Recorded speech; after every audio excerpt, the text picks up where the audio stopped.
తెలంగాణ రాజకీయాల్లో మొన్నటిదాకా జాగృతి అధినేత్రి కల్వకుంట్ల కవిత సృష్టించిన సంచలనం అంతా ఇంత కాదు. సొంత కుటుంబంలో జరుగుతున్న పరిణామాలపై ఆమె చేసిన వ్యాఖ్యలు తెలంగాణ రాజకీయాల్లో సంచలనం సృష్టించాయి. చివరికి భారత రాష్ట్ర సమితి అధినాయకత్వం ఆమెను పార్టీ నుంచి సస్పెండ్ చేసింది. దీంతో ఆమె భారత రాష్ట్ర సమితి ప్రాథమిక సభ్యత్వానికి, శాసనమండలి సభ్యురాలి పదవికి రాజీనామా చేశారు. ప్రస్తుతం తన మానస పుత్రిక జాగృతి ఆధ్వర్యంలో కార్యక్రమాలు నిర్వహిస్తున్నారు.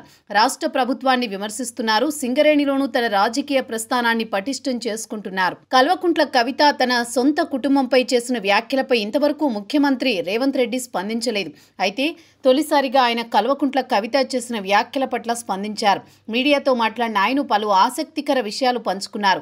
కవితకు నేను సపోర్ట్ చేయడం లేదు, ఆమెను కాంగ్రెస్ పార్టీలో చేర్చుకునేది లేదు, ఆమె వస్తానంటే నేను ఒప్పుకోను.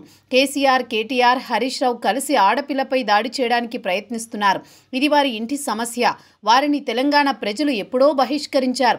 ఆ విషయం గురించి ఎంత తక్కువ మాట్లాడుకుంటే అంత మంచిది. ఇటువంటి విషయాలు తెలంగాణ సమాజానికి సంబంధం లేనివి. అసలు తెలంగాణ సమాజం వారి కుటుంబాన్ని ఎందుకు పట్టించుకోవాలి, వారి పార్టీలో జరుగుతున్న విషయాల గురించి ఎందుకు మాట్లాడుకోవాలని రేవంత్ వ్యాఖ్యానించారు.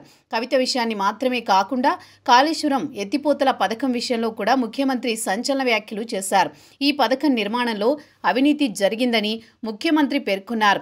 అందులో నిజాలను వెలికి తీయడానికి కేంద్ర దర్యాప్తు సంస్థకు బాధ్యత అప్పగించామన్నారు. కానీ కేంద్ర మంత్రిగా ఉన్న కిషన్ రెడ్డి ఆ విషయం మీద మాట్లాడడం లేదని రేవంత్ ప్రశ్నించారు. రాష్ట్రంలో కాంగ్రెస్ ప్రభుత్వానికి కేంద్రం సహకరించడం లేదు. ఈ విషయం గురించి కిషన్ రెడ్డి మాట్లాడడం లేదు. కేంద్ర దర్యాప్తు సంస్థను కాళేశ్వరం ఎత్తిపోతల పథకంలో చోటు చేసుకున్న అక్రమాలపై వేగంగా విచారించాలని ఆదేశాలు జారీ చేయడం లేదు. కనీసం ఆ దిశగా చర్యలు కూడా తీసుకోవడం లేదు.